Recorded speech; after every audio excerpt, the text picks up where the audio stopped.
Hi students, first మనం question చదువుకుని understand చేసుకుందాం. A car travelling at 20 km/h. Okay, అంటే ఇనీషియల్ వెలాసిటీ ఇవ్వడం జరిగింది 20 km/h. Speeds up to 60 km/h, అంటే ఫైనల్ వెలాసిటీ ఇవ్వడం జరిగింది 60 km/h. ఎంత టైం పట్టిందంటే 6 seconds పట్టింది. What is it's acceleration? Acceleration equals to ఎంత అని అడిగాడు. ఫస్ట్ మనకి ట్రావెలింగ్ ఎట్ ఇనీషియల్ వెలాసిటీ మనం యూ అనే లెటర్ తో డినోట్ చేస్తాం. You equals to 20 km/h. So 20 km/h మీటర్/సెకండ్ లోకి కన్వర్ట్ చేయడానికి 5/18 తో మల్టిప్లై చేస్తాం. 25 సార్ 100, 100/18 మీటర్/సెకండ్. అదేవిధంగా అప్ టు 60 km/h అన్నాడు కాబట్టి ఫైనల్ వెలాసిటీ 60 km/h ని కూడా మనం ఏం చేద్దామంటే మీటర్/సెకండ్ లో కన్వర్ట్ చేసుకోవచ్చు. దానికోసం 5/18 తో మల్టిప్లై చేస్తే 65 సార్ 300, 300/18 మీటర్/సెకండ్.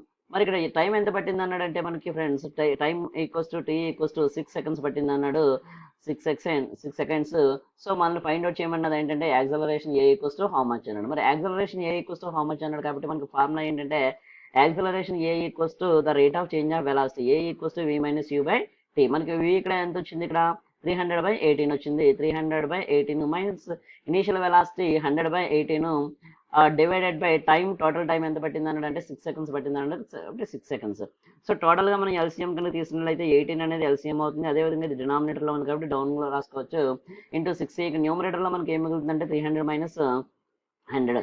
సో 300 మైనస్ 100 ఎంత అంటే 200. 200 డివైడెడ్ బై 18 ఇంటూ 6 ని అలానే ఉంచినట్లయితే ఇప్పుడు 2 అనేది 100 times క్యాన్సిల్ అవుతుంది. ఇందులో మనకి 9 times క్యాన్సిల్ అవుతుంది. సో వన్స్ అగైన్ మనం 2ని ఇందులో 50 times క్యాన్సిల్ చేయొచ్చు, ఇందులో 3 times క్యాన్సిల్ చేయొచ్చు. అంటే మనకి ఇక్కడ ఏమైందంటే that employees A equals to 50/27 అయింది. 50/27 కనుక మనం చేసినట్లయితే ఎంత వస్తుంది అంటే 1.85 వస్తుంది. మరి యాక్సలరేషన్ యూనిట్ మీటర్/సెకండ్ స్క్వేర్ కాబట్టి 1.85 metre second square is the answer. Thank you.